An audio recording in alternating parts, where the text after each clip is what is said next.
Oke, halo semuanya. Assalamualaikum warahmatullahi wabarakatuh. Perkenalkan, nama saya Setiawan. Di video ini saya akan sharing tentang objektif di Facebook Ads. Jadi Facebook Ads itu punya objektif atau target-target yang diberikan oleh Facebook kepada orang-orang yang pengen berikan di platformnya. Tapi sebelum saya mulai, saya mau disclaimer dulu nih. Jadi saya ngerekam ini siang hari ya. Jadi tetangga ataupun orang-orang di luar rumah saya sedang beraktivitas.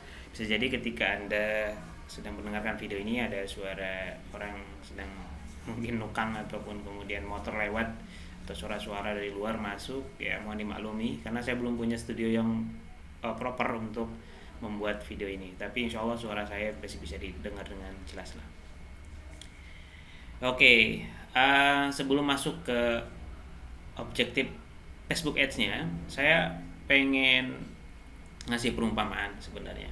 Kita beriklan itu mirip seperti orang dagang biasa, seperti orang dagang di dunia nyata kayak gitu.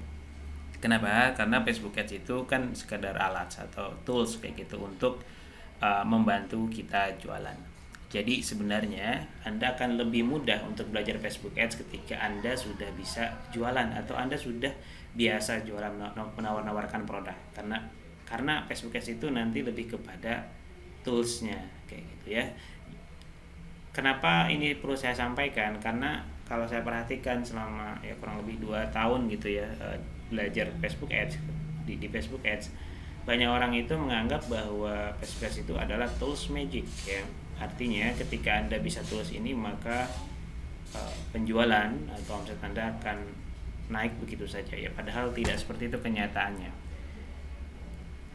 Facebook Ads itu powerful ya, tapi lebih sifatnya sebagai apa ya, enabler atau leverage gitu. Jadi ketika Anda bisa Facebook Ads, nah Anda jadi lebih mudah untuk menjual. Tapi sebelum itu ya Andanya juga harus bisa jualan kayak gitu. Kalau Anda tidak bisa jualan, Anda tidak niat dagang gitu ya, ya sulit untuk belajar Facebook Ads-nya kayak gitu. Oke, target dagang ya. Orang dagang itu kan macam-macam ya, termasuk Anda ya.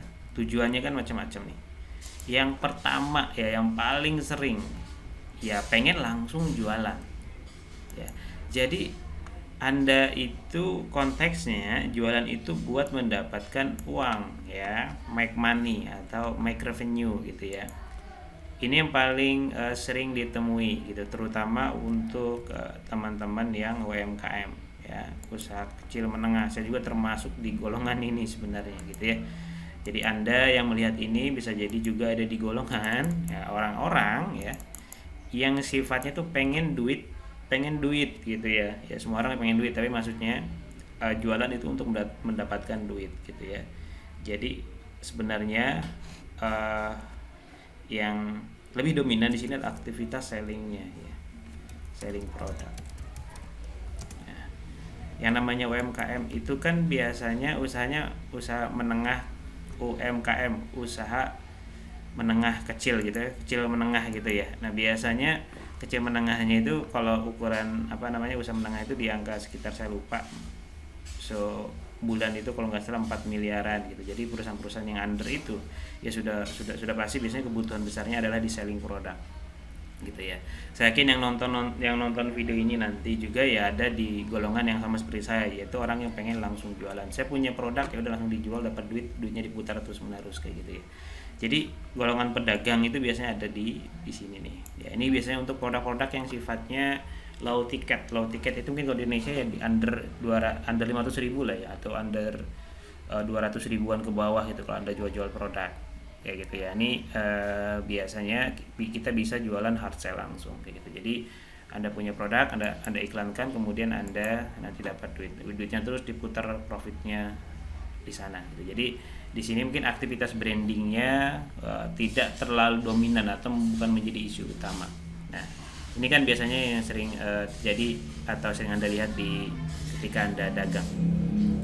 Kemudian yang kedua ini sifatnya ini yang nyari prospekan.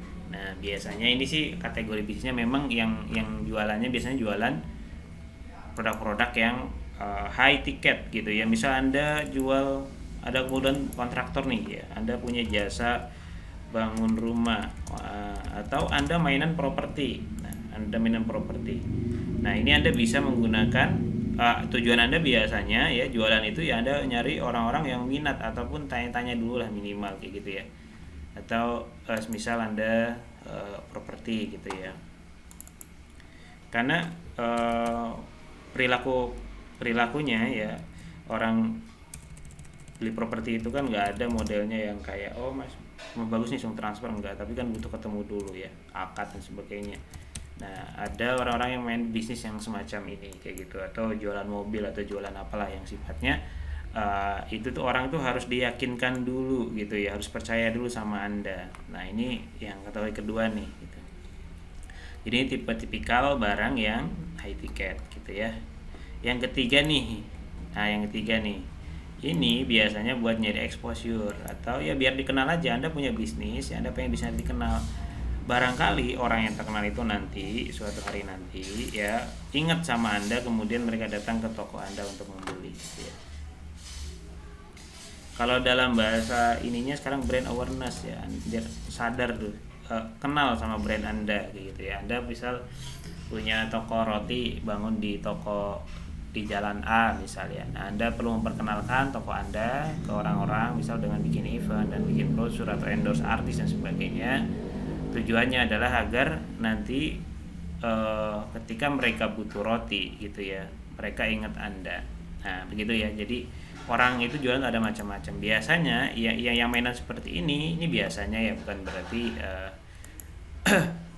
tidak ada yang apa namanya, intinya sih biasanya kalau yang ini sih udah perusahaan-perusahaan yang memang isunya itu bukan lagi di soal sales ya, jadi mungkin bisa jadi mereka perusahaan yang sudah dari segi kapital itu sudah oke banget, sudah banyak kapitalnya ya, jadi mereka bisa mainan brand awareness ya. Walaupun teman-teman UMKM ada juga yang mainan semacam ini, it's okay, tapi lebih ke strategi ya.